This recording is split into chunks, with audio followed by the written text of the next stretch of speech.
This is Life in the 1800s newspapers, where I read the actual words from newspapers from the 19th century. Doesn't it look like a nice, easy life back then?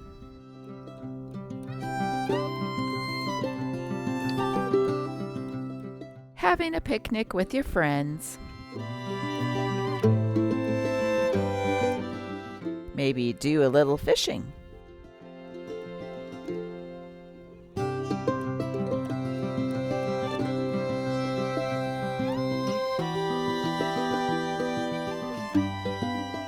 And in the evenings, gather together for a band concert in the park.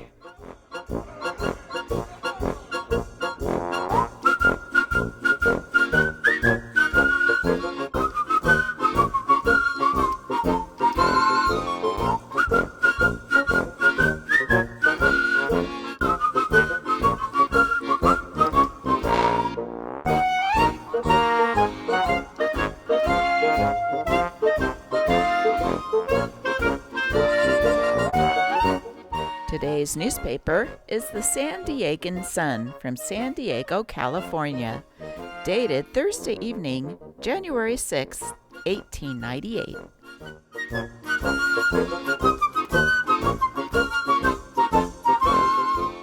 I thought this first story was interesting about how a town used to get rid of their garbage. Garbage Cemetery.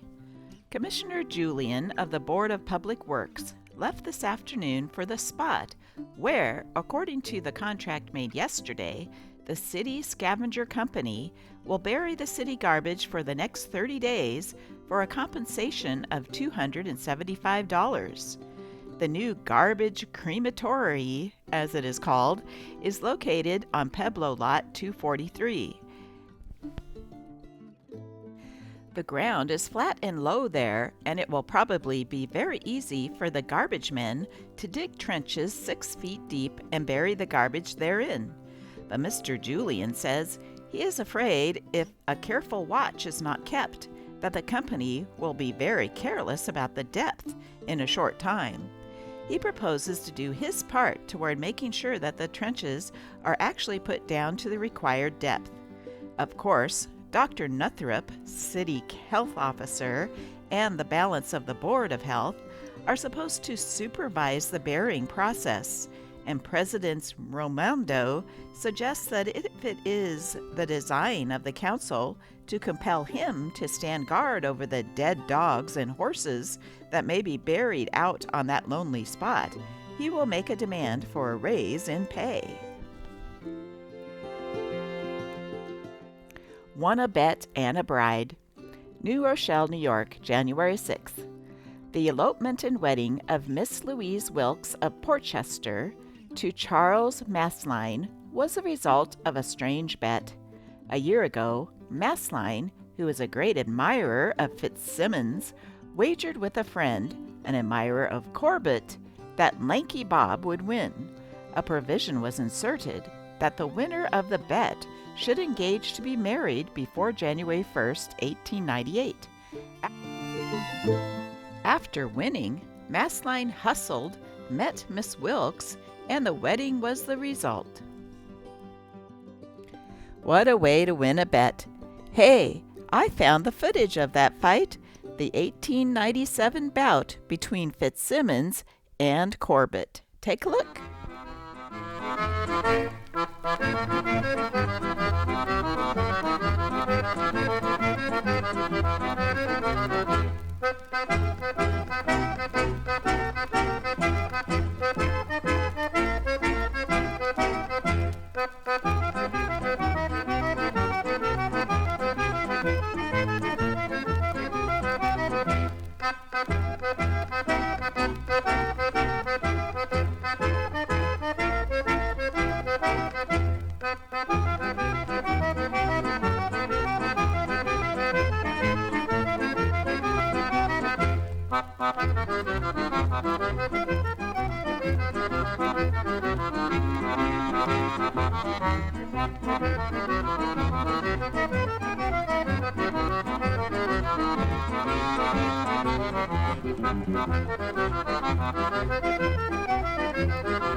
They are here, the 2 carloads of the finest stock of pianos ever brought across the continent.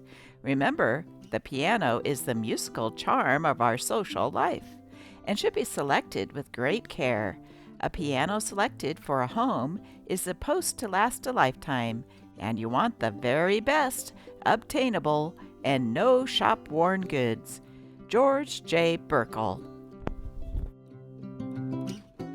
Williams Sanitary Bathtub, portable or stationary, the cheapest and best tub on the market, patented and manufactured by S.F. Williams Sanitary Plumber. Phone 1193RE.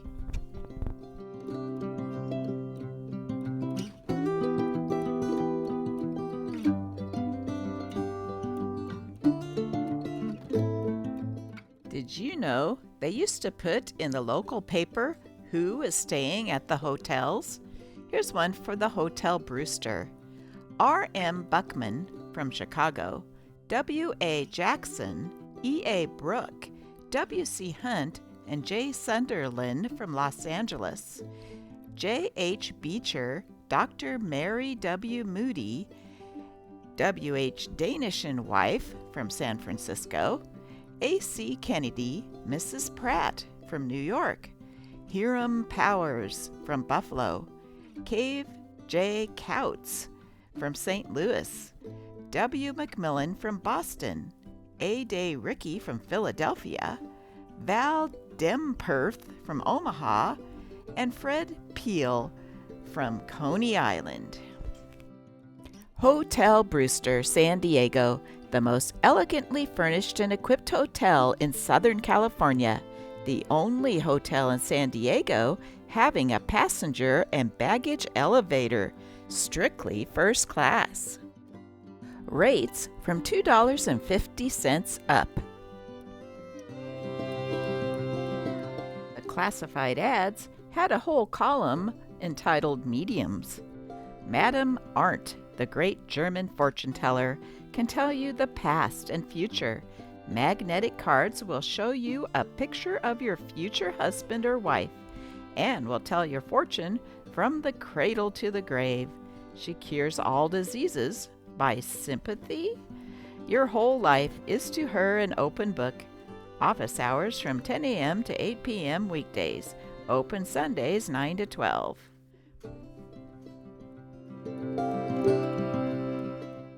Question of economy.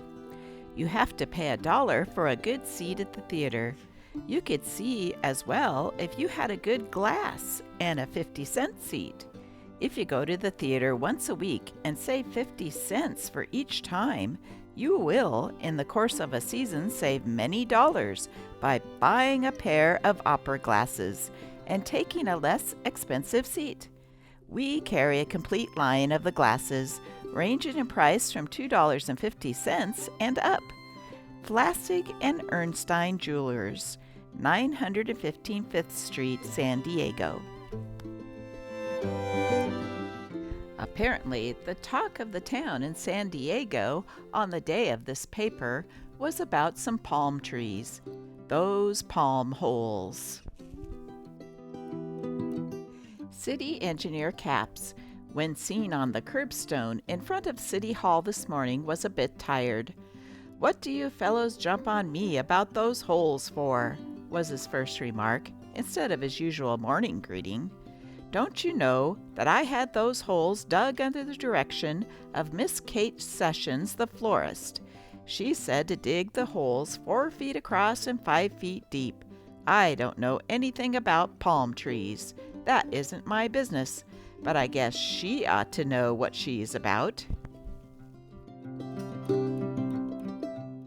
The next person interviewed in regard to the holes was Miss Sessions herself. One of the first remarks she made was that she was too busy to talk to newspapers and really worked instead of theorizing like some people. Notwithstanding Miss Sessions' avowed aversion to talking, however, she did deliver herself an amazing number of words in a very few minutes. Of course I told the gentleman to dig good, big, generous holes, 5 feet deep and 4 feet in diameter, and they did it, and it was right. The holes can be filled in with gravel and loose earth, and the plants will go all right. If Harvey Styles will just quit theorizing and take off his coat and go to work like I have to, the town would be better off.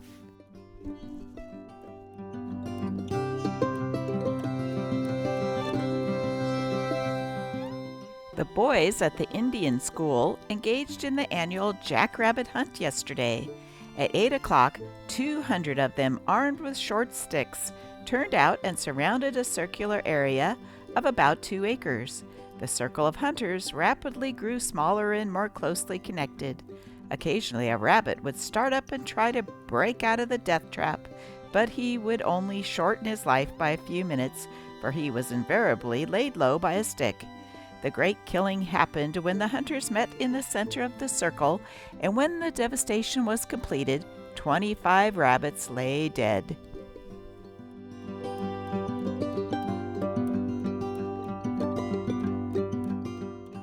Oh, George, I don't know what to do, I'm sure.